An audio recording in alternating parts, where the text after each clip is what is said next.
Good morning dear class. Previous videos में हमने हमारा जो एडवर्ब वाला टॉपिक था, एडजेक्टिव वाला टॉपिक था, तो उसके बहुत सारे हमने देखे थे, डिग्री ऑफ कंपैरिजन देखे थे, बहुत सारे वर्ड सीखे थे हमने, सम, एनी, एल्डर, एल्डेस्ट और भी बहुत सारे वर्ड्स देखे थे। इनको हम कैसे यूज़ करते हैं सेंटेंसेस के अंदर, तो वो हमने ड्यूरिंग वीडियोस सीखा था। तो अब जैसे इसमें बहुत सारी एक्सरसाइज है, आपने चैप्टर में देखा था 2 एक्सरसाइज मैंने आपको सॉल्व भी करवाई है, और इसके अलावा भी इस लेसन में बहुत सारी एक्सरसाइज है। तो आज हम सॉल्व करते हैं उनमें से कुछ एक्सरसाइज जो आपको नोटबुक में करनी है, और जो बाकी की जितनी भी सारी एक्सरसाइज होगी चैप्टर की, जो आपको हो सकता है सेल्फ करने में थोड़ी प्रॉब्लम हो, तो मैं ग्रुप में उनके सॉल्व करके, और फोटोज़ आपके ग्रुप में मिल जाएंगे, तो आप वहाँ से इसको बुक में फिलअप कर सकते हैं। और जो आपको नोटबुक में करने हैं, वो जो सारी एक्सरसाइज है वो मैं आपको ब्लैक बोर्ड पर सॉल्व करवा रही हूँ, तो आप इसको ध्यान से देखो। यहाँ पर हमारा ये वाली एक्सरसाइज जो आज हम कर रहे हैं, उसका पेज नंबर देख लेते हैं हम, 24, पेज नंबर 24 और एक्सरसाइज नंबर बी। ये डिग्री ऑफ कंपैरिजन जो हमने पढ़ा था उससे रिलेटेड है। तो देखते हैं हमारा फर्स्ट जो सेंटेंस है, ये आपको नोटबुक में करनी है exercise. I am blank than my brother.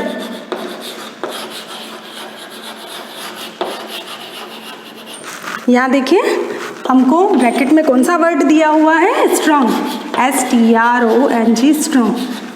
मैंने आपको जब डिग्री ऑफ कंपैरिजन वाला चैप्टर पढ़वाया था, वो टॉपिक जब हमने पढ़ा था, तब मैंने आपको बताया था जहाँ देन वर्ड आता है, दैट मीन्स कि we have to use degree of comparison. तो यहाँ पर स्ट्रॉन्ग जो वर्ड है, उसका अगर हम डिग्री ऑफ कंपैरिजन में चेंज करेंगे, तो कंपैरेटिव डिग्री वाला जो वर्ड बनेगा वो होगा स्ट्रॉन्गर।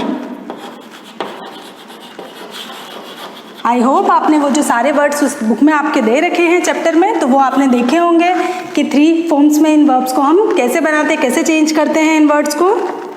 सेकंड जो हमारा है, she is blank girl I know.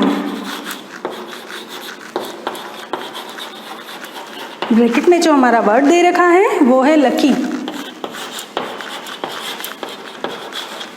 अब देखो इसमें she is the girl I know, इसमें सॉरी यहाँ पर द है। हमने जैसा पढ़ा था कि जहाँ पर देन आएगा वहाँ पर हमको डिग्री ऑफ कंपैरिजन का वर्ड यूज़ करना है, तो हमारी कंपैरेटिव डिग्री वाला वर्ड हो जाएगा।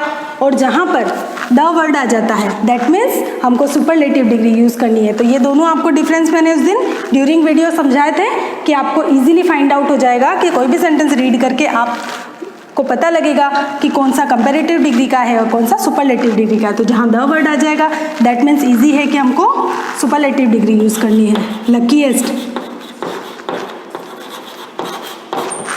तो ये हमारा इसमें सुपरलेटिव डिग्री का वर्ड आ जाएगा। थर्ड हम देखते हैं, our new car is blank so it uses blank petrol। देखिए यहाँ पर ब्रैकेट में कौन से वर्ड दिए हुए हैं, स्मॉल और लेस। अब जैसा कि मैंने आपको कहा था, ना तो ये वर्ड हमको सुपरलेटिव डिग्री का नज़र आ रहा है, ना ही हमको कंपैरेटिव डिग्री का नज़र आ रहा है। तो हमें ये जो स्मॉल वर्ड है, देखिए इसमें ना तो द है, तो ना सुपरलेटिव का वर्ड है, ना देन दे रखा है, तो कोई कंपैरिजन भी नहीं है यहाँ पर। तो हमको एज इट इज़ ये पॉजिटिव डिग्री का वर्ड इसमें फिल कर देना है। ये इसको पहचानने के मैंने 3 रूल्स बताए थे आपको, कि आप अच्छे से सेंटेंस को रीड करके ही और पता लगा लेंगे कि ये किस टाइप का वर्ड हमें इसके अंदर फिल करना है। The situation is getting difficult.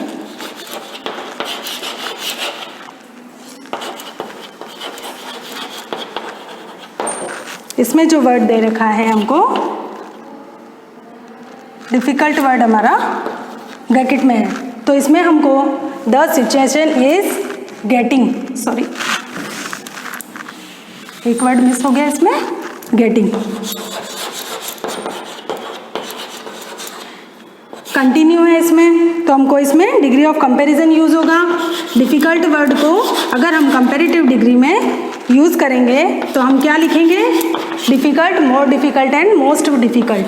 तो यहाँ हमारा वर्ड जो हो जाएगा वो हो जाएगा मोर डिफ़िकल्ट। एक बार आप देख लीजिए इसको, मैं इरेज कर देती हूँ फिर।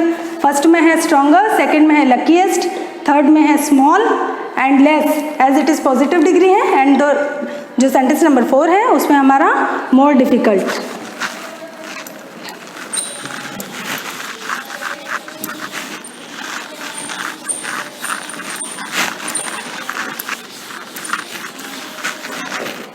अब देखते हैं इसी चैप्टर के अंदर हमारी एक एक्सरसाइज और है जो हम सॉल्व कर लेते हैं। यहाँ पर देखिए पेज नंबर 27 पर, और एक्सरसाइज नंबर बी, ये भी आपको अपनी नोटबुक में करनी है। तो ये भी हम देख लेते हैं। जो फर्स्ट है हनी इज, यहाँ पर भी हमको डिग्रीज यूज़ करनी है, ये भी एक्सरसाइज आपके लिए इम्पोर्टेंट है। देन सिल्क मिल्क, इसमें ब्रैकेट आगे जो वर्ड दे रहा है आपको स्वीट, तो देन वर्ड आने के बाद में आपको इसको sweeter degree of comparison use करना है। 2 नंबर वाला जो वर्ड सेंटेंस है February has blank days than January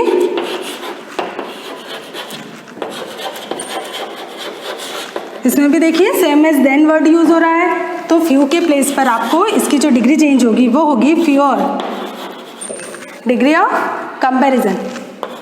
third जो हमारा सेंटेंस है वो है your brother is more,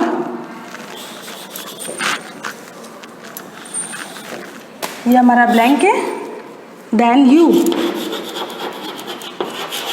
comparative degree का जो सेंटेंस इसमें हम यूज़ करेंगे, देन वर्ड यूज़ हो रहा है इसलिए मोर पॉपुलर।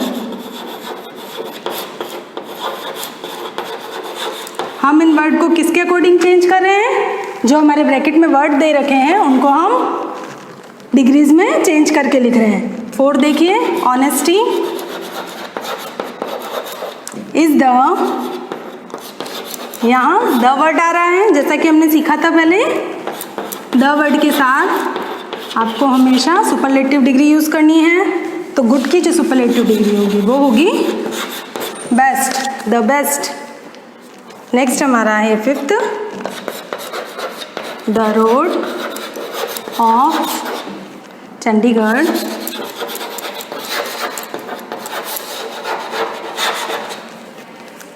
आर, देखिए ब्लैंक में देन वर्ड आ रहा है, than those of New Delhi.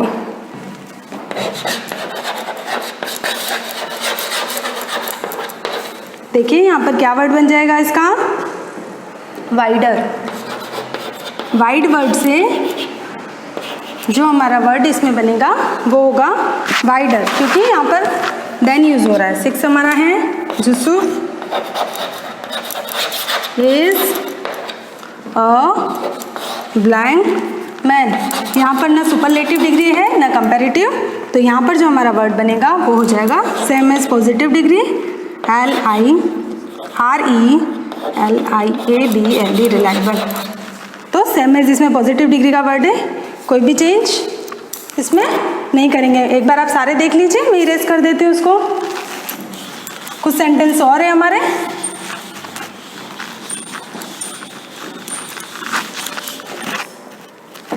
Next हम देख लेते हैं हमारा 7 नंबर, फॉरगिवनेस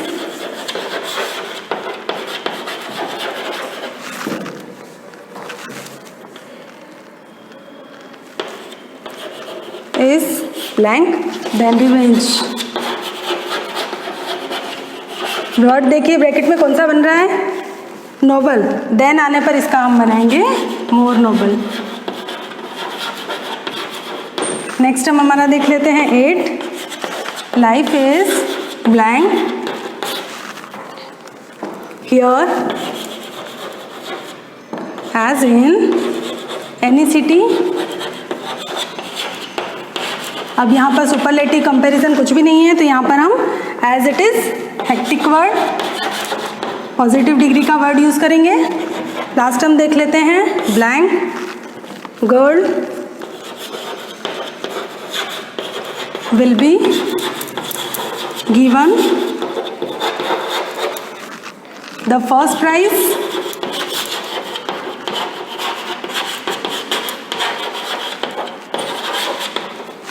इसका जो वर्ड हम लिखेंगे वो होगा द टॉलेस्ट। सुपरलेटिव डिग्री है द टॉलेस्ट। लास्ट हमारा सेंटेंस हम देख लेते हैं और ये हमारा चैप्टर हम फिनिश करते हैं। इसकी जो और एक्सरसाइज है वो मैं आपको फोटोज ग्रुप में मिल जाएंगे आपको। द रोज इज, द आने पर सुपरलेटिव डिग्री का वर्ड यूज करेंगे। लवली से बनेगा मोस्ट लवली, लवलीएस्ट।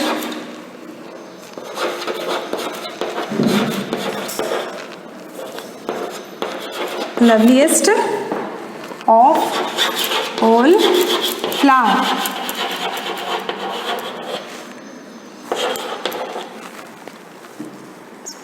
सो ये दो एक्सरसाइज मैंने आपके ब्लैक बोर्ड पे सॉल्व करवाई है, वो आप इसको नोटबुक में नोट डाउन कर लीजिएगा। Thank you.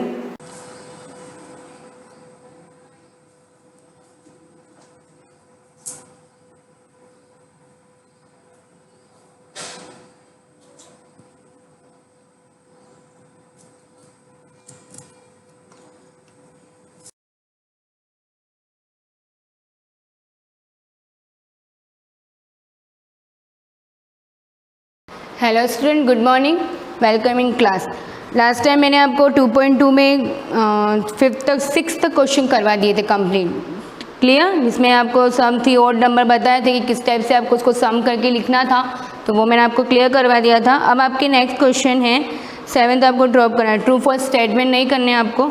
अब question number 8, which of the following pair have को प्राइम नंबर। अब इसमें आपको मैंने बताया था, पहले बता दिया था कि को प्राइम क्या होता है, जिसमें ओनली फॉर क्या होता है, वन फैक्टर ही कॉमन होता है। अगर उससे ज़्यादा कॉमन मैच हो जाते हैं फैक्टर्स तो वो को प्राइम नहीं होगा। एज एग्जाम्पल के थ्रू बताया था, बट देख लेना इसमें, जैसे आपके ए वाला देख लेना, क्वेश्चन नंबर 8 का ए, 12 and 15, क्लियर।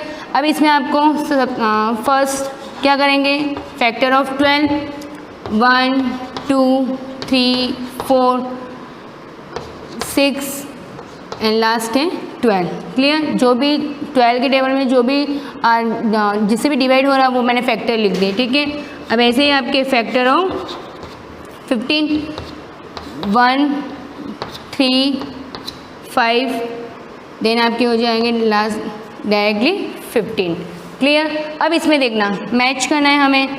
अब इसमें आपके मैच हो रहा है कॉमन फैक्टर, कौन कौन से मैच हो रहे हैं, एक तो 1 हो रहा है, देन 3 भी हो रहा है, क्लियर। तो अब इसमें क्या हो गया, 1 से ज़्यादा मैच हो गए। 1 होता तो ओनली फॉर ये को प्राइम हो जाता, बट 1 से ज़्यादा 3 भी तो मैच हो रहा है ना इसमें, तो ये आपके को प्राइम नंबर नहीं है। तो इसमें आपको लिखना है, सो 12 and 15 इज़ नॉट को प्राइम्स, क्लियर।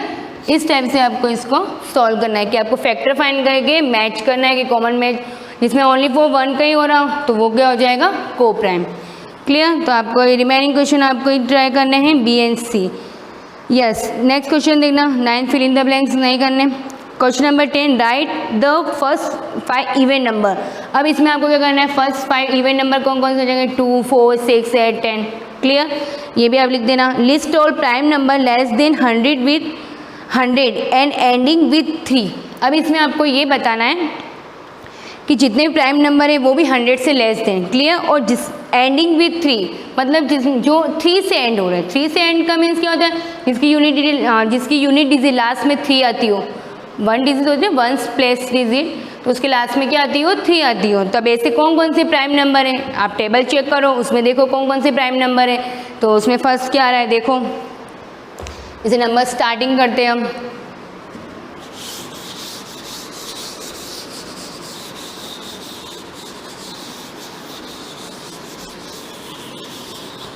जैसे कौन कौन से नंबर होंगे जिसके एंड में 3 आता हो, ठीक है। अब ये 3 है, ठीक है, एंड में 3 आ रहा है तो ये भी ऑल्सो प्राइम नंबर ही लेना है हमें।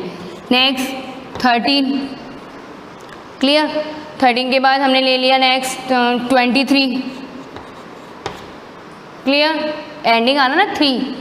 नेक्स्ट है आपके 33 तो नहीं होता है। नेक्स्ट 43, इसके लास्ट में भी 3 आ रहा है।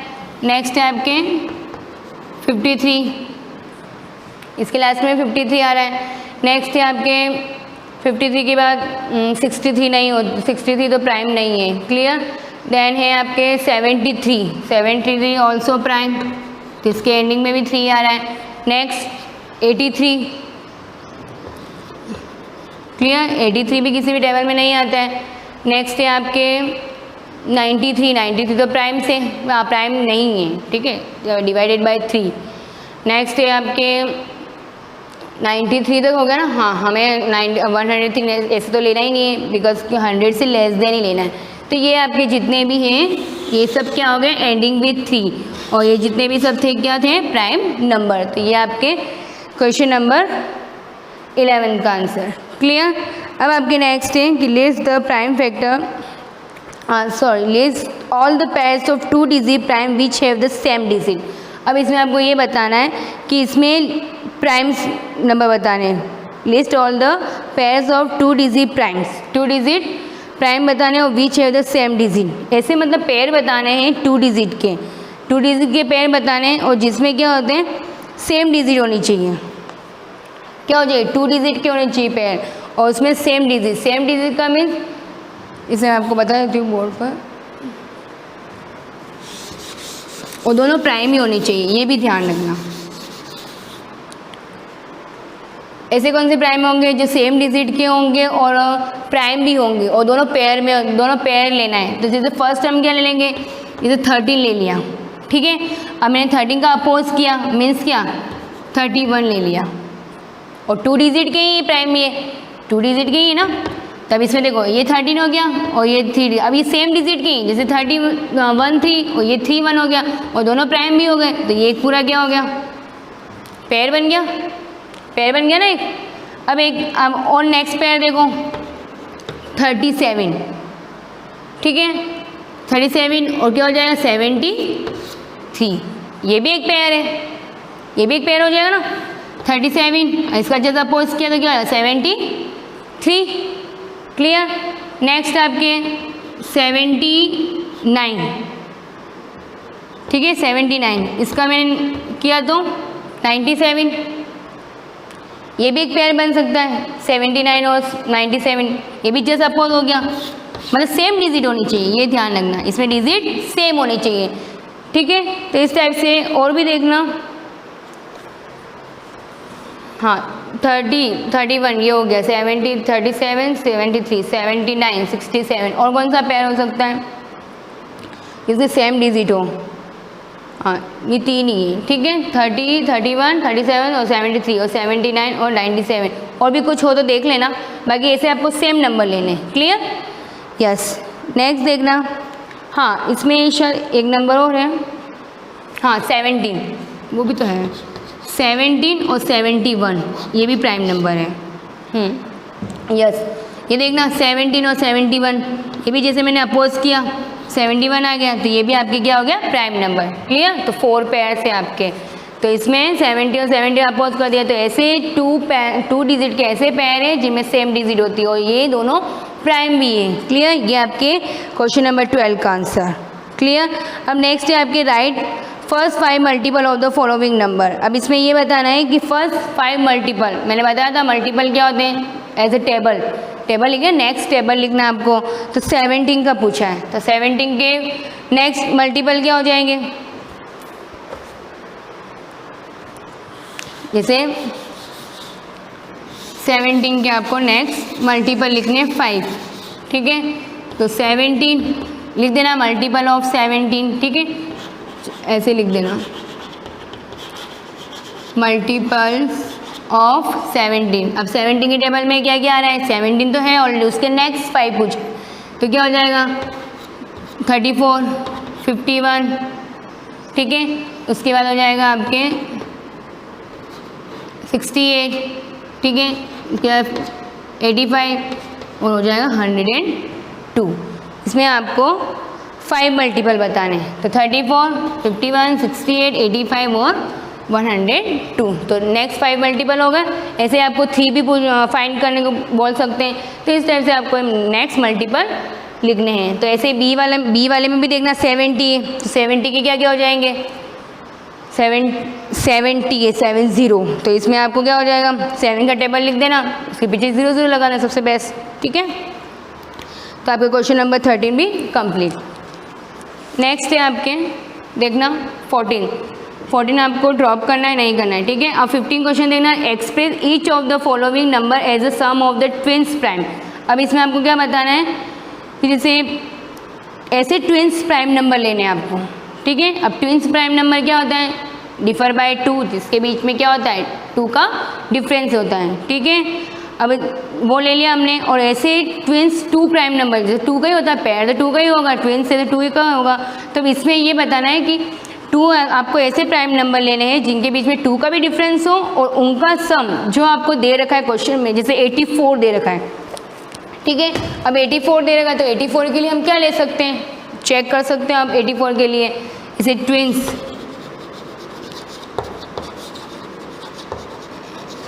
प्राइम जैसे 84 है, ठीक है। अब उसके लिए हम क्या ले सकते हैं 84 के लिए जैसे हमने ले लिया 84 है, उसका सम 84 है, तो इसके नियरेस्ट आसपास ही ऐसे कोई नंबर ले कि जिनका सम करने पर 84 आना चाहिए, ठीक है। तो ऐसे ही हम हम सोच भी सकते हैं जैसे कि ऐसे प्राइम नंबर लें जैसे 40 के अबव वाले प्राइम नंबर लें, ताकि उनका एडिशन हो सकता है कुछ, ठीक है। अब जैसे मैंने 84 है, इसका मतलब डबल हो रहा है ना, ये जैसे 4 की लाइन 40 की लाइन लूँगी तो डबल हो जाए 80, तो इसका मैं 40 से अबव वाले प्राइम नंबर हमें एक बार चेक कर लेने। तो देख लेना, अब जैसे मैंने 40 से ले लिया तो मैंने 40 के अबव से क्या, ये तो 41 ले लिया हमने, ठीक है। उसके बाद उसका नेक्स्ट नंबर क्या हो जाएगा 43, प्राइम ही लेना है तो 43 ले लिया हमने। अब इन दोनों को सम करके देखो क्या आता है, 84 आ रहा है, तो इसका मीन्स, और ये दोनों ऑल्सो ट्विंस, दो ट्विंस भी आपको ये भी देखना है कि इन दोनों के बीच में डिफर 2, इसमें दोनों के बीच में गैप 2 का ही होना चाहिए, ये चीज़ भी सबसे इंपॉर्टेंट है क्योंकि इसमें ट्विंस ही चाहिए। तो इसका मीन्स क्या है आंसर 41 और 43, और इन दोनों का आप सम करने पर आंसर क्या आता है 84। क्लियर, इस टाइप से आपको इसको करना है। अब नेक्स्ट आपके देखो इसमें 144 दे रखा है, क्या दे रखा है 144। अब 144 है 144, अब 144 सोचो आप कैसे क्या होगा 144, इसका मीन्स 140 है, 144 है तो 140 हुए, 140 इसका मीन्स 70, कि 70 का डबल क्या हो जाएगा 70 का डबल 140 होता है, तो एक बार मतलब आप सोच सकते हो मतलब, है ना। तो 70 से अबव प्राइम चेक कर सकते हैं हम। तो 70 से अबव प्राइम नंबर कैसे चेक करोगे आप, एक तो 71, क्लियर 71, ये नहीं 71, और एक हमने नेक्स्ट प्राइम नंबर ले लिया 73, क्लियर। अब इन दोनों का सम करके देखो,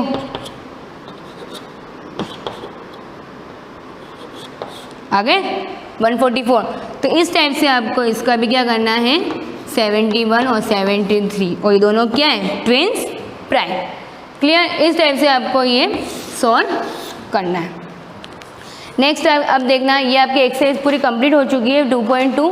अब आपके डिविजिबिलिटी देखना,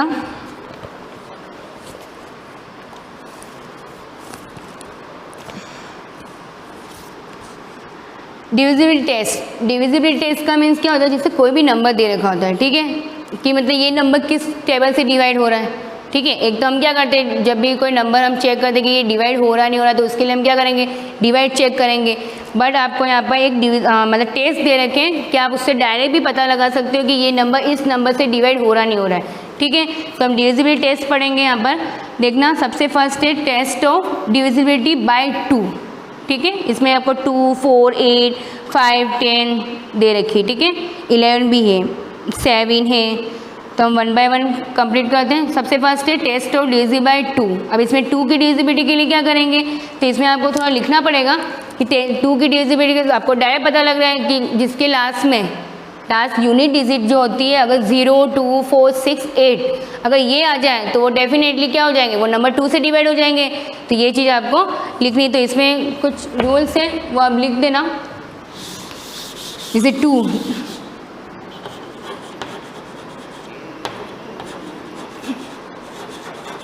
से डिविजिबिलिटी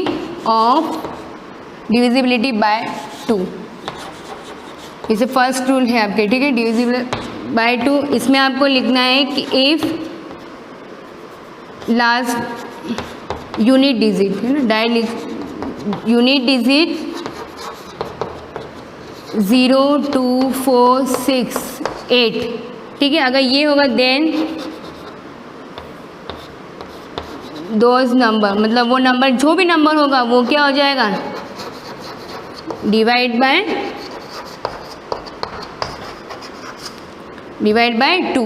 मतलब डायरेक्ट चेक कर सकते हो, जरूरी नहीं कि आपको 2 के टेबल से उसको डिवाइड करना ज़रूरी नहीं है। तो डायरेक्ट आप क्या कर सकते हो, उसको नंबर देखकर ही आप चेक कर सकते हो, ठीक है।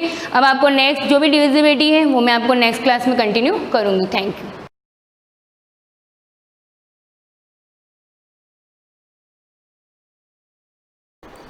Good morning class 6। लेसन 3 हमने जो स्टार्ट किया है न्यू, उसका पार्ट 1 हम पढ़ चुके हैं। आज पार्ट 2 कंटिन्यू करेंगे।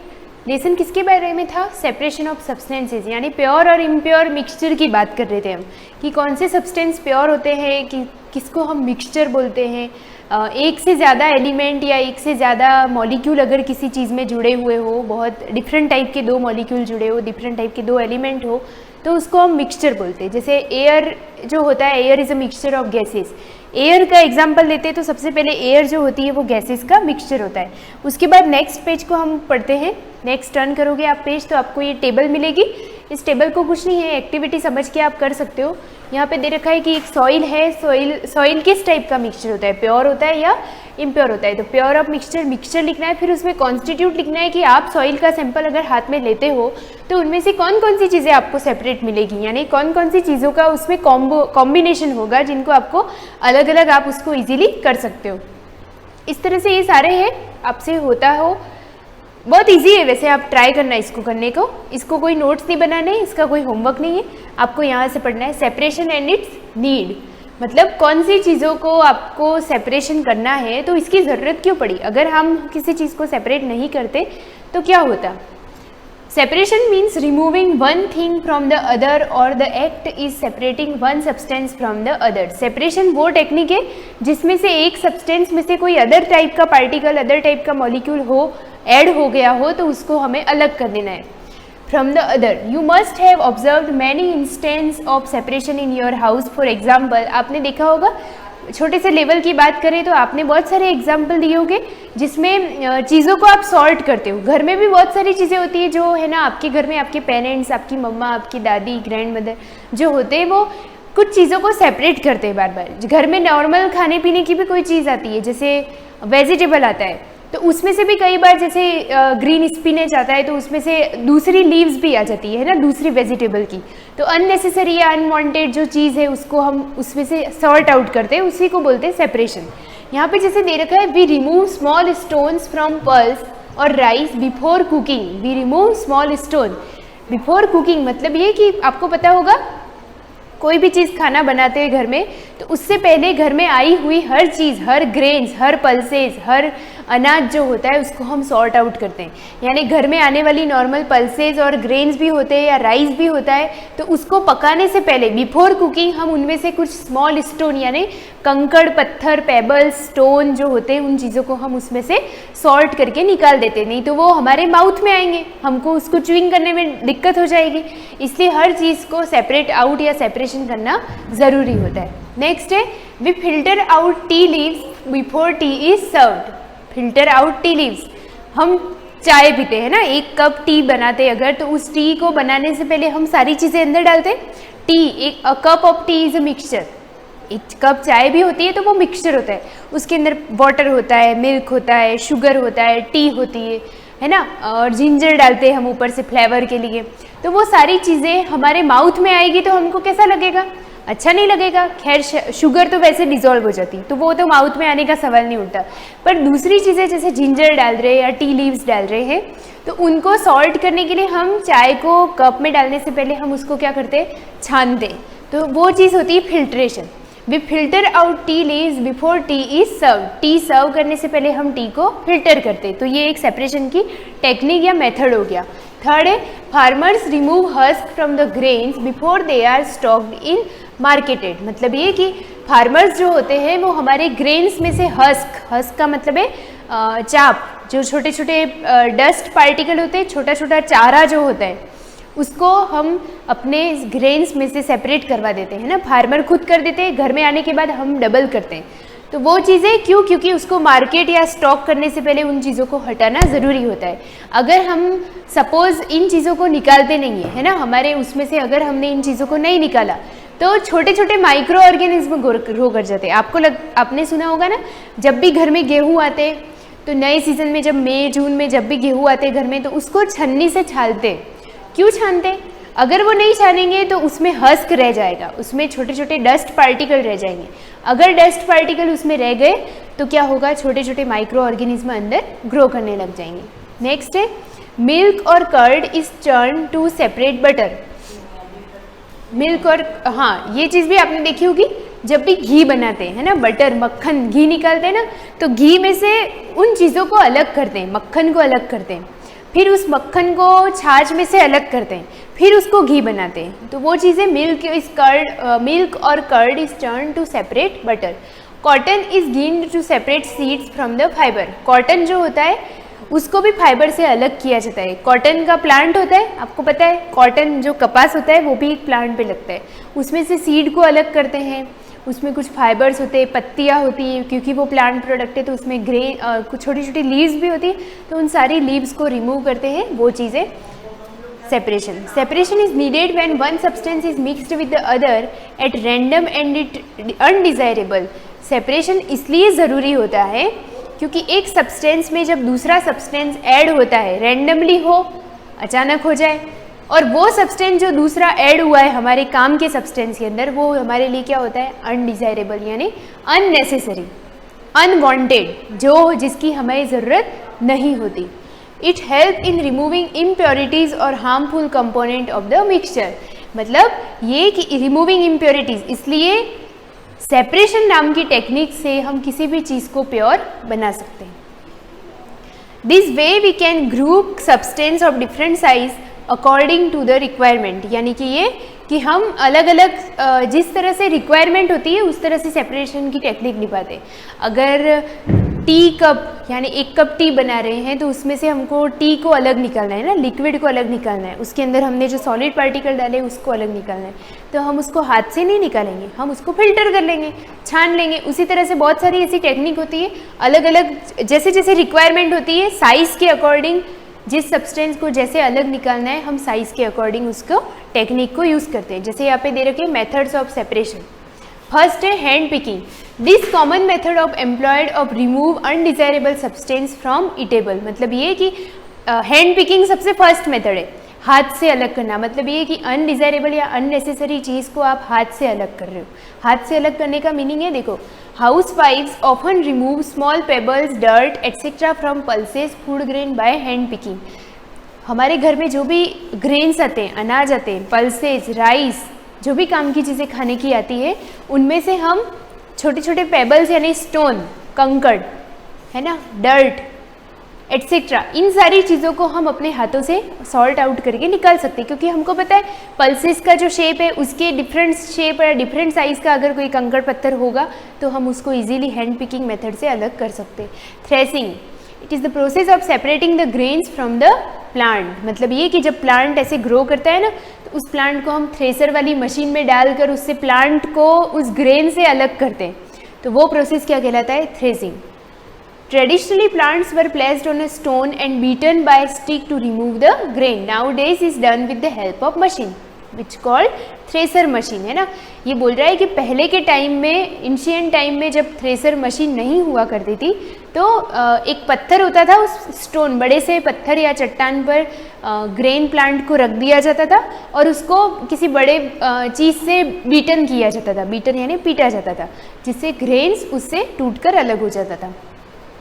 यहाँ पर एक एक्टिविटी दे रखी है, bring out 1 table spoon each of different dals, yellow, green, black, pink to the class, mix them in a bowl, now try to separate these different dal, were you able to separate them, how did you do that। मतलब ये कि आपको पता है ना दालें बहुत type की होती है, पल्सेस, तो आप पल्सेस लो, अलग अलग पल्सेस ले लो, मसूर की दाल होती है जो ऑरेंज होती है, अरहर की दाल होती है, मूंग दाल होती है, तो वो सारी दालों को आप मिक्स कर दो, फिर उनके शेप और उनके अकॉर्डिंग टू साइज़ और उनका कलर के अकॉर्डिंग उनको आप सॉर्ट कर सकते हो। तो कर सकते हो, ये एक्टिविटी बहुत ईजी हो जाएगी, आप घर में भी इसको कर सकते हो। नेक्स्ट है यहाँ पर विनोविंग, थर्ड मेथड है। फर्स्ट था हैंड पिकिंग, सेकेंड था थ्रेसिंग और थर्ड आ जाता है हमारा विनोविंग। क्या होता है winnowing? After threshing farmer use this method to remove husk और चाप फ्रॉम द ग्रेन, मतलब ग्रेन से चाप और हस्क को अलग कर देना कहलाता है विनोविंग। यहाँ पे आपको पिक्चर क्लियर नहीं दिख रहा है तो बुक में देख लीजिए, जिसमें क्या हो रहा है कि एक कंटेनर में ग्रेन्स ले लिया है, एक पर्सन ने कंटेनर में ग्रेन लेकर उसको ऐसे इस तरह से उसको डाल रहा है जिस डायरेक्शन में एयर आ रही है, मतलब हमारे सामने एयर आ रही हो, ऐसी कंडीशन में हमको उसको ग्रेन्स को पुट करना है। तो वो ग्रेन्स तो हैवी वेट के कारण वो यहीं पर गिरेगा और उसके अंदर जो डस्ट पार्टिकल होगा, हस्क होगा, चाप होगा, वो एयर की वजह से, ब्लोइंग एयर की वजह से वो उड़कर पीछे चला जाएगा, because of their light weight, उनका वेट क्योंकि हल्का होता है। Winnowing is based on the property that grains are beefier than husk and hay is heavier। heavier का मीनिंग है भारी होता है, इसलिए वो क्या हो जाएगा, ग्रेन्स तो यहीं गिरेगा हमारे पैरों में, और जो हस्क और सूखा चारा जो होगा या चाप जो होगा वो लाइट वेट की वजह से क्या होगा, दूर चला जाएगा।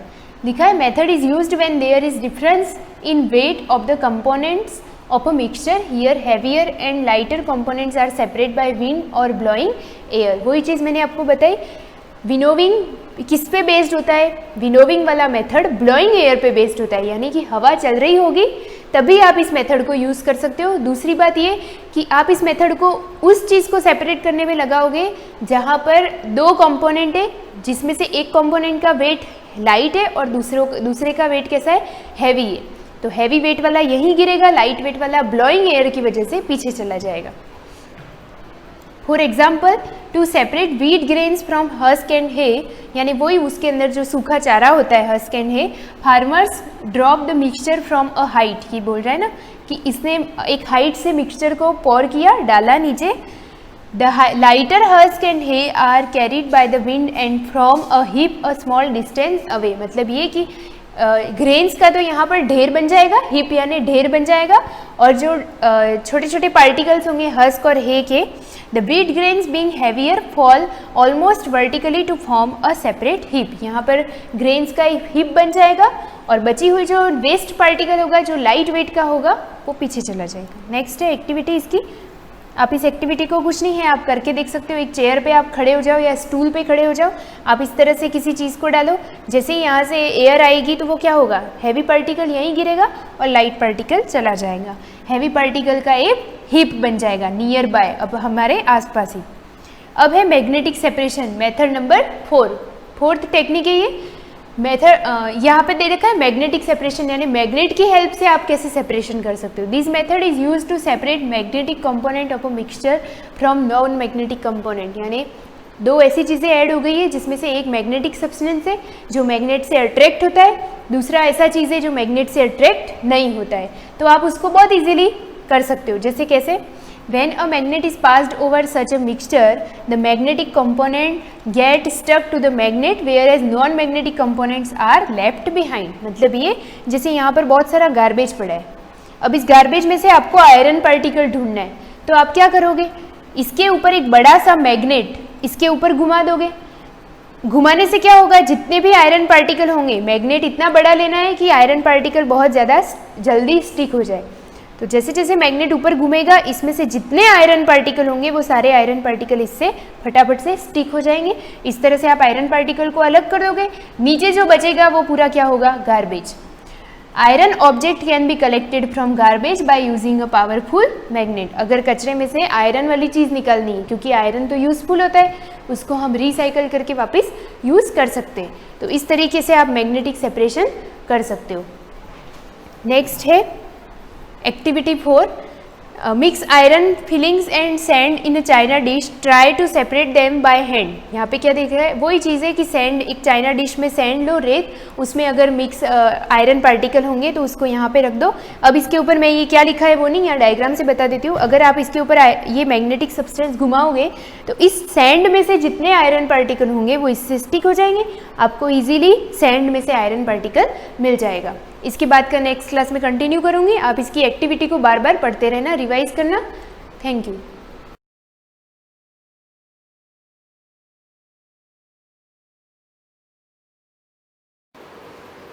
Good morning students. हम लेसन 3 पढ़े थे फ्रॉम हंटर टू फार्मर्स, जिसमें हम लोगों ने ये पढ़ा कि किस प्रकार शिकारी की जो अवस्था थी उससे वो कृषक की अवस्था में या फार्मर की अवस्था में आ गए थे। तो इसके अंदर भी हमने मेसोलिथिक एज और नियोलिथिक एज के बारे में पढ़ा था कि उन लोगों ने कौन कौन से टूल्स का यूज़ करना स्टार्ट कर दिया था, कैसे कैसे एग्रीकल्चर स्टार्ट किया था, डोमेस्टिकेशन कैसे किया था। ये सारी चीज़ें हमने लास्ट वीडियोज़ में पढ़ ली थी। अब जो हम नेक्स्ट पॉइंट पढ़ने वाले हैं, डिस्कवरी ऑफ व्हील। व्हील का मीन्स क्या होता है, पहिया। अब इस एज में, नियोलिथिक एज के अंदर इन लोगों ने क्या किया था, पहिए का आविष्कार कर लिया था। डिस्कवरी ऑफ व्हील क्या दे रखा है, देखो, the discovery of the wheel was a great achievement of the Neolithic people. Underline कर देना इसको। अगर आप लोगों से पूछा जाए, जैसे पैलेलिथिक एज के बारे में पूछा जाता है कि सबसे बड़ा ग्रेट अचीवमेंट उनका क्या था, तो क्या आएगा वहाँ पर, डिस्कवरी ऑफ फायर। तो अगर आपसे ये पूछा जाए नियोलिथिक एज का सबसे बड़ा अचीवमेंट क्या है, तो आंसर क्या आएगा, डिस्कवरी ऑफ व्हील, यानी कि पहिए का आविष्कार कर देना। It is likely that a log or stone rolling downwards sparked of this idea। देखो क्या होता है, it is likely that A log और स्टोन। आप लोगों ने देखा होगा अपने जो साइकिल का पहिया होता है, शेप तो वैसा का वैसे होता। कुछ बच्चों ने देखा होगा जो बैलगाड़ी चलती है, बुलक कार्ट जो चलती है, उसका जो पहिया होता है उसमें लकड़ी और स्टोन दोनों को मिलाकर पहिया बनाया जाता है। Rolling downwards sparked of this idea, it made life easier and more comfortable. अब इससे क्या हुआ, उन लोगों का जो जीवन था वो क्या हो गया, और आसान हो गया और आरामदायक हो गया। क्योंकि पहले उनको कहीं पर भी जाना पड़ता था, एक जगह से दूसरी जगह, तो वो क्या करते थे, पैदल चल के जाते थे। लेकिन जैसे ही पहिए का आविष्कार हुआ तो एक स्थान से दूसरे स्थान पर जाने के लिए उनको क्या हो गई, आसानी हो गई। एक और उनकी क्या प्रॉब्लम सोल्व हो गई, क्योंकि इन्होंने एग्रीकल्चर स्टार्ट कर लिया था। तो अब जो भी फसलें होती थी, अगर उनको एक स्थान से दूसरे स्थान पर वो बेचते थे, तो वो भी उस पहिए के आविष्कार से, यानी कि देखो ऐसी गाड़ी उन लोगों ने उस समय बना दी थी। और यही गाड़ी, इसके आगे अगर बुलक लगा दिया जाए तो वो बुलक कार्ट बन जाती है। तो ये भी उनका काम आसान हो गया था। It began to be used for making pottery. उसके अलावा और उन्होंने क्या वर्क स्टार्ट कर दिया था, पॉटरी बनाने का। Moving heavy loads, spinning and weaving clothes. उसके अलावा स्पिनिंग एंड वीविंग क्लॉथ्स, कपड़े की सिलाई बुनाई करना, ये काम भी उन्होंने स्टार्ट कर दिया था। The potter's wheel was used to make fine pottery. People could now go from one place to another much faster than before. दे रखा है यहाँ पर। और लोगों ने क्या किया, अच्छी तरह से पोट्री बनाना स्टार्ट कर दिया था। उसके अलावा एक स्थान से दूसरे स्थान पर पहले से अब वो जल्दी पहुंच जाते थे। क्योंकि एक तो आप पैदल चल के जाओगे, एक आप बस में बैठ के जाओगे, दोनों में डिफरेंस एक ही नहीं। पैदल पहुंचने में जहां आपको 4 घंटे लग रहे, बस में आप वहां पर आधे घंटे में पहुंच जाओगे। तो यहाँ पर क्या हो रहा है कि व्हील का जो आविष्कार हुआ है उससे नियोलिथिक जो पीपल थे उनकी लाइफ क्या हो गई थी, आसान हो गई थी। अब नेक्स्ट पॉइंट आता है, what were neolithic homes made of. अब नियोलिथिक जो मेंस थे उन लोगों ने अपने मकान कैसे बनाए हुए थे और किन किन चीज़ों से वो अपने मकान को बनाते थे। Neolithic homes were made of bricks and roofs were made of straw. देखो क्या दे रखा है, मेड ऑफ ब्रिक्स। ब्रिक्स का मतलब वो होता है ईट, एंड रोप्स वर, रोप्स का मतलब क्या होता है, छत। मेड ऑफ स्ट्रॉ, स्ट्रॉ क्या होता है, आप लोगों ने घास देखी होगी, सूखी घास, उसकी जो छत बनाई जाती है उसको कहा जाता है straw. Burzahom was the first neolithic site to be discovered in Kashmir. आप इस लाइन को अंडरलाइन करेंगे।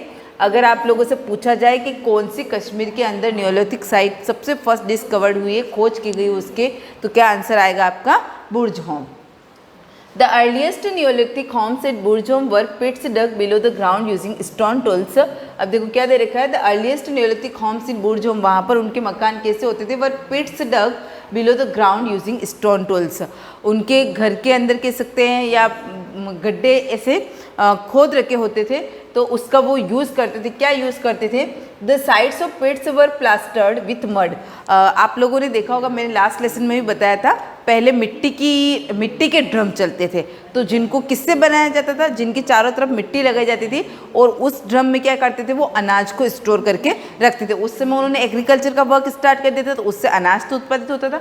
उस अनाज को वो थोड़े समय के लिए, कह सकते अभी भी हम लोग जो भी गेहूँ लेते हैं, मक्के लेते हैं, हम ऐसे नहीं होते जैसे हमारे घर में ख़त्म हो जाता है मार्केट से नया लेने जाए, हम उसको स्टोर करके रखते हैं। तो पहले भी ये प्रोसेसिंग चलती थी स्टोर करने की। तो पहले वो किस में स्टोर करते थे?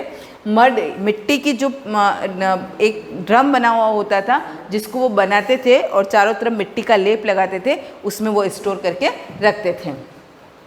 This pits protected them from the bitter cold, और ये तो मैंने आपको उसके बारे में बताया। उसके अलावा वो जो अपने घर के अंदर जो पिट्स, जो खड्डा बनाते थे, वो भी किससे लेपते थे? मिट्टी से ही लेप करते थे।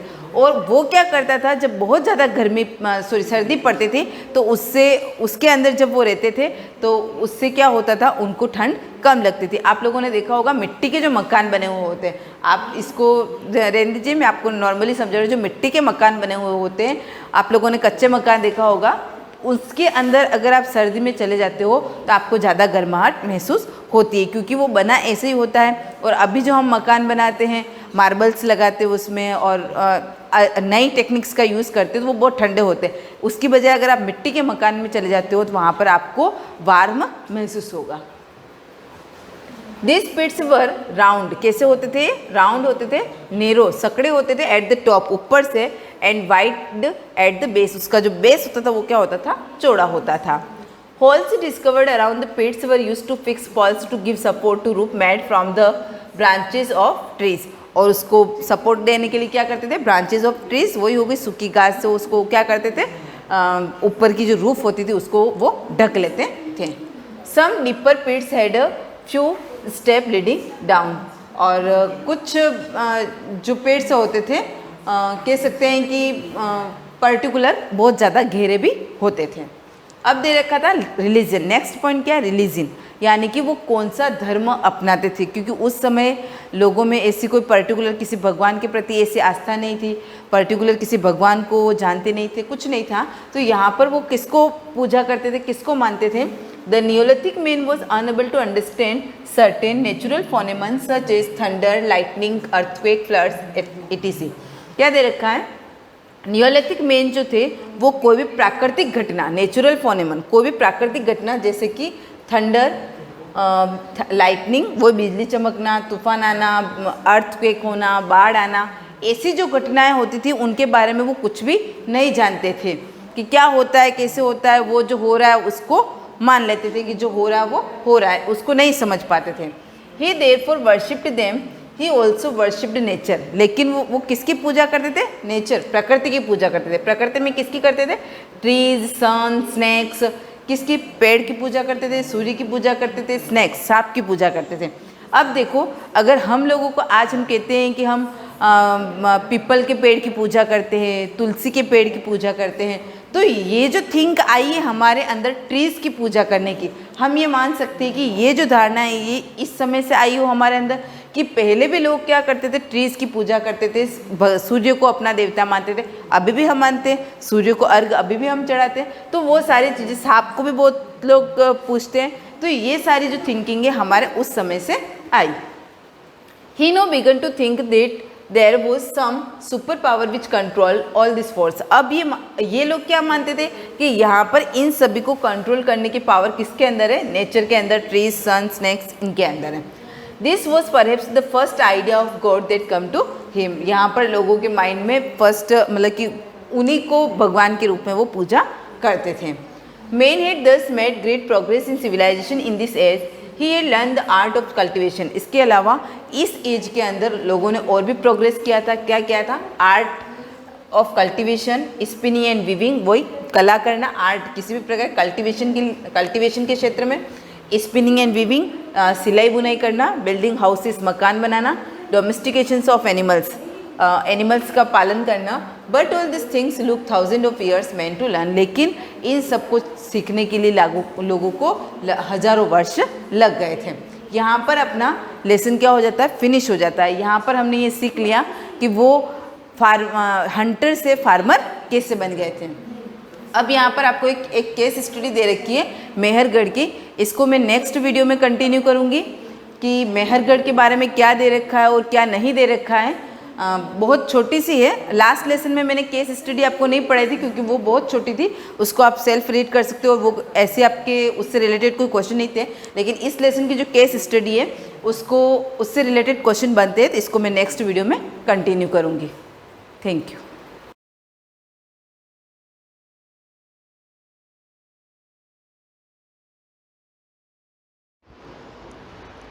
Good morning. कल हमने बुनाई के बारे में पढ़ा था, दो सेटों को किस प्रकार हम आपस में जोड़कर वस्त्र बना सकते हैं। आज हम एक विशेष प्रकार की बुनाई के बारे में पढ़ेंगे।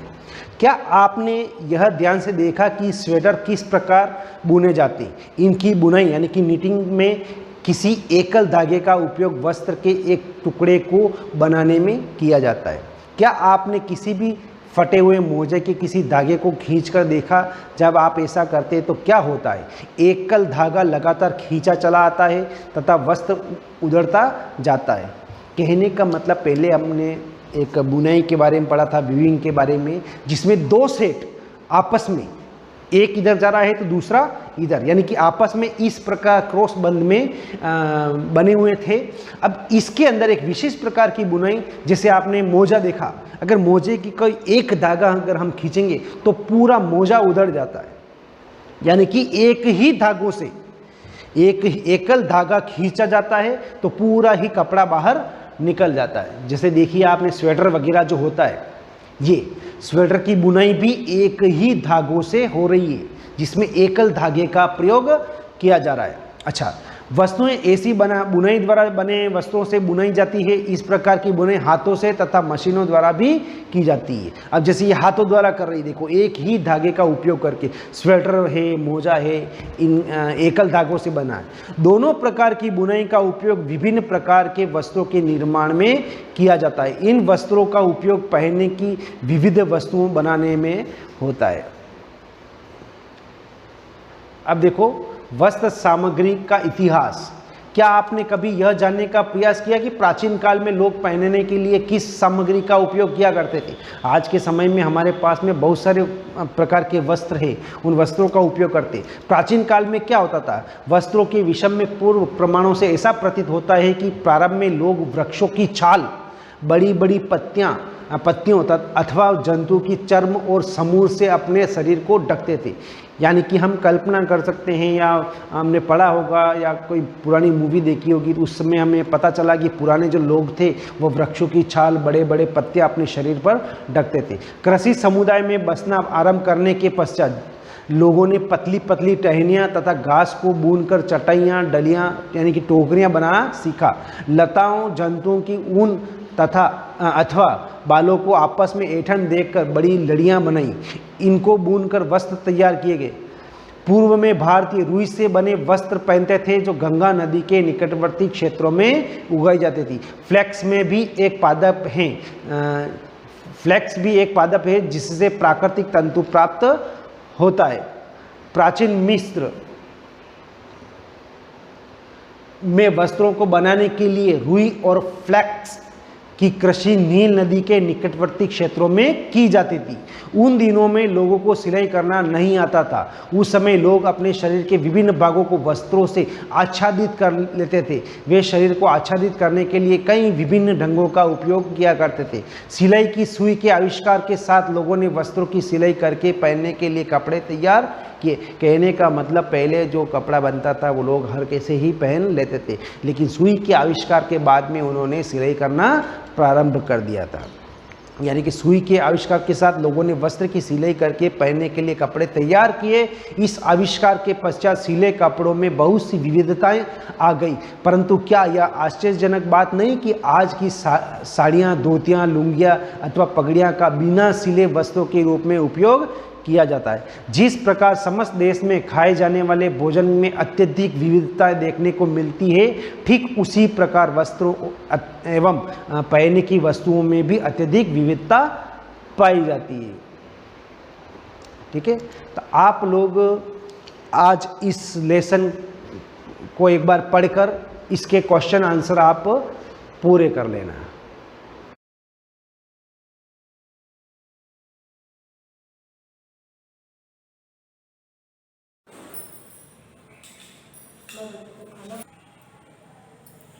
Good morning class.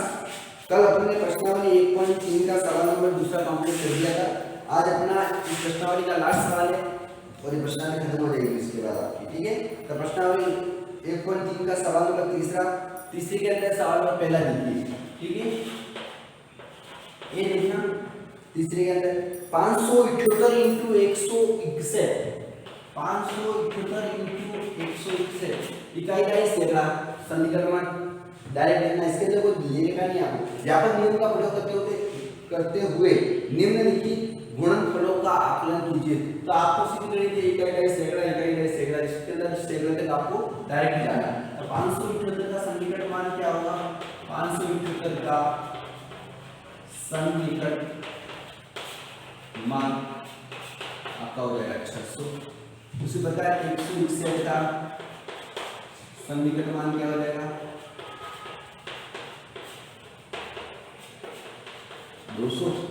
161 किसके पास में आते हैं? 200 के पास में आते हैं, क्योंकि 100 और 200 के बीच में 161, तो दोनों के बीच में क्या आता है? 150। 161 किसके पास में है? 200 के पास में। तो 161 का सन्निकट मान क्या आ जाएगा? 200। उसी प्रकार 578 किसके पास में आते हैं? 600 के पास में जा रहे हैं। 578 तो 500 बीच में आता है। 550 से ज्यादा है 78 तो 600 के पास में आएगा। तो 578 का सन्निकट मान क्या आ गया? 600। उस प्रकार 161 का सन्निकट मान क्या आ गया? 200। ठीक है, इन दोनों को मैं गुणा करता हूँ तो देखना इधर इसको हल कर रहा हूँ मैं यहाँ पे। 600 इंटू 200, 600 इंटू 200 हमारे 1 2 3 4 0, 1 2 3 4 0 लगा दीजिए। फिर 6 इंटू 2 कर दो, ये 12। ये आपका सवाल नंबर इसका पहला हो गया। ठीक है, इसी प्रकार सवाल नंबर में आपको एक और बता देता हूँ। सवाल नंबर लास्ट डी देख लीजिए, वो आपको पढ़ना है। डी और सी वाला आपको पढ़ना है। सवाल नंबर डी देखिए, 9250 इंटू 29। ठीक है, 9250 इंटू 29। ठीक है, ध्यान से देखना। इसके अंदर आपको कुछ भी नहीं करना है, वही देखना है इकाई सेटअप हो जाना है और यहाँ गाड़ी तक जाना है। तो 250 किसके पास में आते हैं? 300 के पास में आते हैं। तो मैं यहाँ पे क्या लिखूंगा? ध्यान से देखना। जस्ट मैं यहाँ पे लिखूंगा 9250 का सन्निकट मान क्या लिखना? 9300, क्योंकि 250 किसके पास में आते हैं? 300 के पास में आते हैं। ठीक है, क्योंकि 250 हालांकि आपको तो सेंटर में ही, अभी तो मैंने आपको पहले ही बताया था कि जब सेंटर में आ जाए कोई वो जीरो वाली संख्या के पास में लिखना है, जस्ट उसके आगे वाली संख्या, पीछे वाली संख्या के पास नहीं लिखना। यहाँ 250 350 होते क्या करते? 400। 550 होते क्या करते? 600। इस तरह से। ठीक है, ये ध्यान रखना आपको। तो इसी कड़ी में ऊपर बात करते हैं 29 का। 29 अब राइट करिए, 29 का समीकरण मान क्या है? 29 किसके पास में? 30 के पास में। 29 का समीकरण मान क्या आ जाएगा? 30। ठीक है, इन दोनों का मल्टीप्लाई कर रहा हूं मैं, ध्यान से देखना। 9300 इंटू 30 आराम से मल्टीप्लाई करो। 1 0 3 0 का 3 0 ये। अब 3 का गुणा 3 से क्या? 9। 3 का गुणा 9 से क्या? 27। ये आप क्या आ गया? 2,80,000। ये आपका इसका आंसर हो गया। ठीक है, कोई प्रॉब्लम नहीं है, आराम से इसको हल करोगे आपके आंसर जरूर मिलेंगे। ठीक है, इसी कड़ी में अगर आगे चलते हैं, प्रश्नावली खत्म हो चुकी है। आपके रोमन संख्या के बारे में मैं आपको जानकारी बता देता हूँ। रोमन संख्या क्या होती है, क्या होता है? ठीक है, ये नॉर्मल। पुराने जमाने में बहुत सारी पद्धति चलती थी, उसमें एक रोमन पद्धति चलती है, रोमन संख्या। टॉपिक आपका क्या है? रोमन संख्या।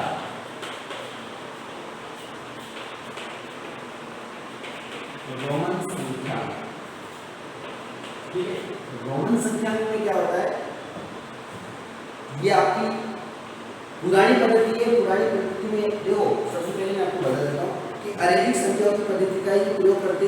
ये एकमात्र संख्या पद्धति नहीं है, संख्या लिखाने की हिंदी की पुरानी पद्धति में से एक पद्धति है जो रोमन संख्या पद्धति कहलाती है। रोमन संख्या पद्धति में सबसे पहले अपन क्या करते हैं, इसके अंदर नॉर्मल बात है, देखो नॉर्मल संख्या तो उसको अपन रोमन में कैसे लिखते, ध्यान से लिखना। रोमन में लिख रहा हूँ मैंने, ये लिखा है तो रोमन में क्या लिखते हैं, फर्स्ट फिर 2 लिख रहा हूँ मैं, उनको सेकंड इस तरह से रोमन में लिखा जाता है। फिर 3 को लिख रहा हूँ 1 2 3, इसी प्रकार 4 को लिख रहा हूँ, 4 को यहाँ 4 लिखेंगे, यहाँ पर रोमन में क्या लिखेंगे 4 इस तरह से लिखेंगे। इसी प्रकार 5 को ये 5, 6 को ये 6, 7 को ये 7 2 लिखेंगे, या 8 को अपन क्या लिखेंगे 3 1 2 3, ये 8 पहले हो गए, इसको मिला दें। फिर 9 को x करके एक मिला इधर, फिर 10 को नॉर्मल ये आ गया 10 तक नॉर्मल, ठीक है। इसी प्रकार आगे जैसे अपन आगे चलते 11 12 13 14, अपन देखो जैसे ही 10 तक हो गए, मान लो 11 है तो 11 को अपन क्या लिखते हैं, इस तरह से लिखते हैं 11। 12 को अपन क्या लिखते हैं, ये 12 हो गया, ठीक है। ये आपको 12 तक तो आपको नॉर्मल याद है, क्योंकि आप 12 तक पढ़ते हैं तो आपको नॉर्मल याद होना चाहिए। परंतु 12 से आगे जैसे 20 पे आ गए तो आपको 20 का क्या करना है, देखना ध्यान से, थोड़ा सा नॉर्मल ये ध्यान रखना। जैसे 20 होगा तो आपको क्या करना है, ये x 2 बार, ठीक है, ध्यान रखना। x आपको क्या करना है 2 बार लिखना है। कैसे, क्योंकि 10 और 10 कितने होते हैं 20, इसी प्रकार x को 2 बार, 30 होने क्या करना है 3 बार। अब जैसे देखो 3 बार आपने लिख दिया, अब मैं बता दूं 40 हो गया, 40 हो गया अब आपको 4 बार नहीं लिखना है, 40 हो गया आपको क्या करना है x करके और l करना है, क्या करना है l, क्या करना है l, ध्यान रखना। और 50 होने क्या करना है खाली l, 50 करने खाली क्या करना है खाली l लिखना है। देखो 60 होने क्या करना है l लिख करके फिर x करना है। इसी प्रकार 70 होने क्या करना है l लिख करके x और x 2 बार, देंगे 2 बार लगेगी, क्योंकि देखो 50 है, 50 के अंदर 10 तो 2 बार 2 70 होते हैं, 50 के अंदर 60 बनाना है, 50 से कम 10 40 है तो 50 से कम 10 40 कम है, 10 कम है तो x इधर, 50 से तो ज़्यादा है तो x इधर, 50 से 30 ज़्यादा है 70 x इधर, 80 हो गया तो 3 बार, ठीक है। 80 हो गया क्या हो गया आपकी 3 बार, 1 2 और 3 बार, ठीक है। फिर आगे देखो 90 होते क्या करना c, 90 होती है c और 100 होते क्या होगा खाली c, 100 होते क्या होता है c। ये आपको रोमन संख्याओं के बारे में जानकारी रखनी है, ठीक है। इसी प्रकार आपका चैप्टर का पूरा हो चुका है। इसके कंप्लीट प्रश्नावली 1.1 से लगा के प्रश्नावली 1.3 के जितने ही सवाल मैंने करवाए वो करने आपको अपनी कॉपी में, उसके बाद जो बचे हुए आपको आपके लिए दिए थे वो भी आपको अपनी कॉपी में करने हैं, ठीक है। ये रोमन संख्या आप याद कर लेना, इसके जो एग्जाम्पल है वो आपकी किताब के अंदर दे रखे, इसको आपको हल करना है। अब अपन कल नेक्स्ट क्लास में अपन नया चैप्टर स्टार्ट करेंगे, ठीक है। ओके, धन्यवाद।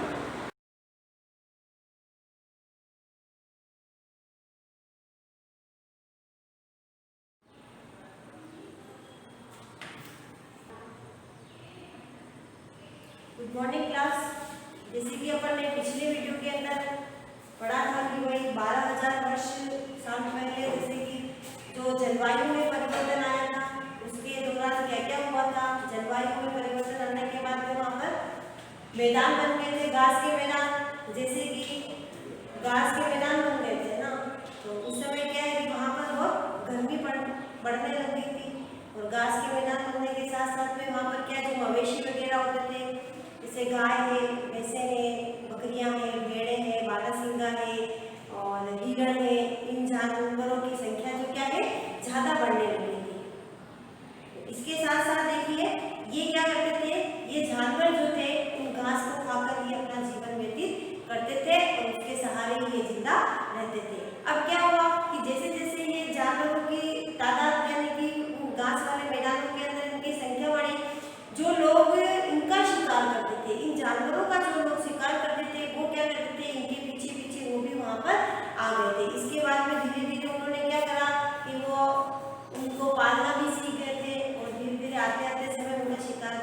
कर लेते थे। अब अपन वापस आगे बढ़ते हैं, जैसे कि खेती एवं पशुपालन की शुरुआत। खेती और पशुपालन की शुरुआत उन्होंने कैसे करी थी? जैसे कि घास के मैदान में शिकार के दौरान उन जानवरों को पीछे पीछे आ जाया करते थे। फिर उसके समय जैसे कि मौसम परिवर्तन होता, बारिश आती, बारिश के बाद में क्या होता है कि जैसे घास फूस ज़्यादा उगती थी। घास उगने के साथ साथ क्या होता था कि वहाँ पर जैसे सबसे पुरानी प्राचीन जो फसल है अपनी, गेहूँ है, जौ है, धान है, ये क्या है कि इनके पौधे अपने आप निकल आया करते थे। तो उस समय वो लोग देखते थे कि भाई ये पौधा निकला है, उसके अंदर दाने वगैरह सब नजर आते थे, तो वो इस चीज़ को पहचानने लगे। और धीरे धीरे हो सकता है उस समय जो उनके बच्चे वगैरह होंगे, स्त्रियाँ होंगी, पुरुष होंगे, वो उन्होंने क्या करने लगे, उस धान को बटोरने लगे, यानी कि उसको इकट्ठा करने लग गए थे। इस प्रकार से धीरे धीरे उनको वो खाना भी सीख गए थे। और बाद में जैसे जैसे घर बनाना सीख गए, वो उन्होंने झोंपड़ियाँ बनाना शुरू कर दी। इस प्रकार से उन मैदानों में फिर से वो जानवर जो थे, मवेशी वगैरह होते, घास चरने के लिए आया करते थे। तो वो क्या करते थे, उनको घास या चारा अपनी झोपड़ियों के आसपास में डाल दिया करते थे, जिससे कि क्या है कि वो मवेशी जो थे उनकी ओर आकर्षित होते और वो घास फूस खाने के लिए आते थे। वो क्या करते, उनके पालने के हिसाब से उन मवेशियों को वहाँ पर बांध दिया करते थे। सबसे पहले आप बताया था मैंने कि सबसे पहले इन्होंने कुत्ते को पालना शुरू किया। ये एक नॉर्मल बात है कि कुत्ते को क्यों पालते हैं। कुत्ता एक वफादार जानवर होता है, वो उनकी स्वयं की रक्षा करता है, उन लोगों की रक्षा करता है, जंगली जानवरों से भी करता है, और जो उनके मवेशी वगैरह होते हैं उनकी भी रक्षा करता है। इसलिए उन्होंने सबसे पहले इसको पालना शुरू कर दिया। फिर आता है अपने नेक्स्ट टॉपिक, बसने की प्रक्रिया। बसने की प्रक्रिया ये अपना अगला बिंदु है। अब देखिए, लोगों के द्वारा पौधे उगाने और जानवरों की देखभाल करने को बसने की प्रक्रिया कहा गया है। अब इसको अंडरलाइन कर लेना कि लोगों के द्वारा पौधे को उगाने एवं जानवरों की देखभाल करने को बसने का नाम दिया गया है। अपनाए गए पौधे तथा जानवर अक्सर जंगली पौधों तथा जानवरों से भिन्न होते हैं। ये सही है। जिस पौधे को अपन चुनेंगे, जिसका अपन चयन करेंगे, वो पौधा जंगली पौधों से बिल्कुल भिन्न होता है। उसी प्रकार से जिस जानवरों को अपन, यानी कि वो अहिंसक होगा, है ना, अपने लिए वफादारी के काम करेगा, अपने खाद्य संग्रह का साधन बनेगा, वो भोजन उत्पादन का साधन बनेगा, वो तो क्या है, उसका अपन अगर चयन करके उसको पालते हैं तो वो क्या है, जंगली जानवरों से या जंगली पौधों से क्या होते हैं, एकदम से भिन्न होते हैं।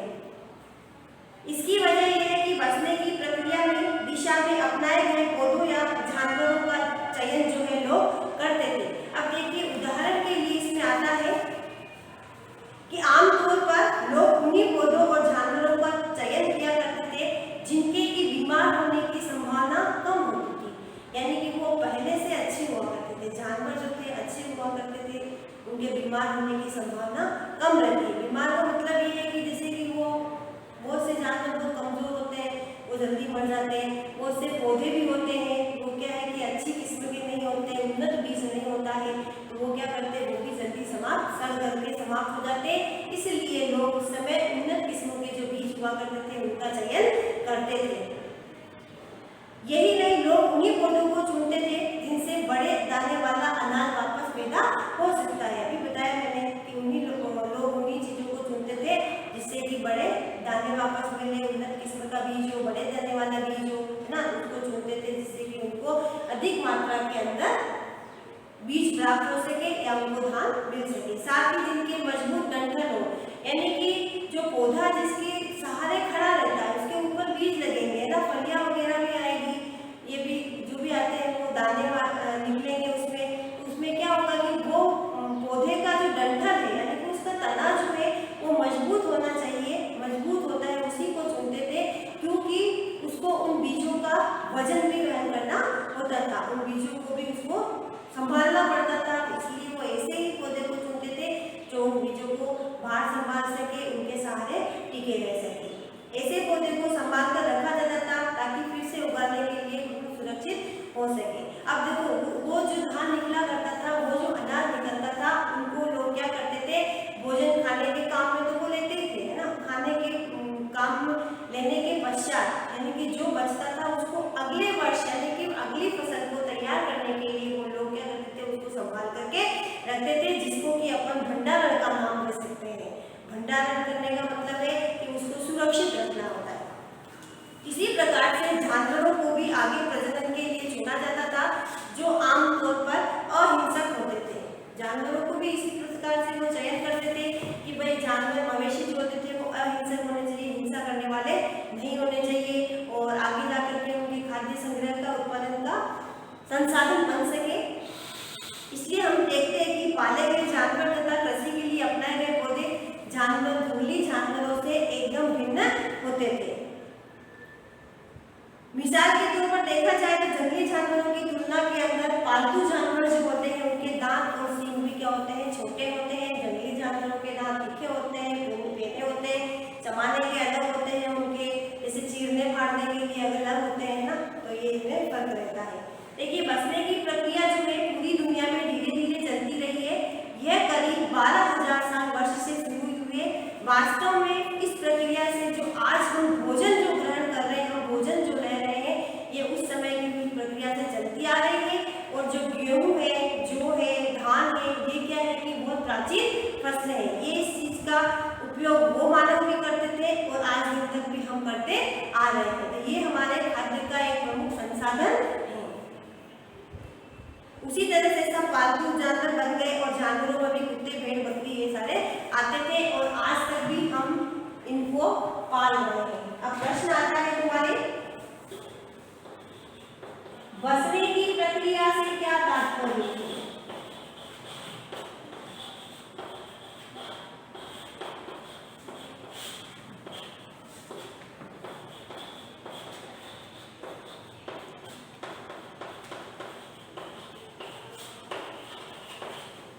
ये क्वेश्चन है, इसका आंसर आपको नोटबुक में लिखना है। और धन्यवाद।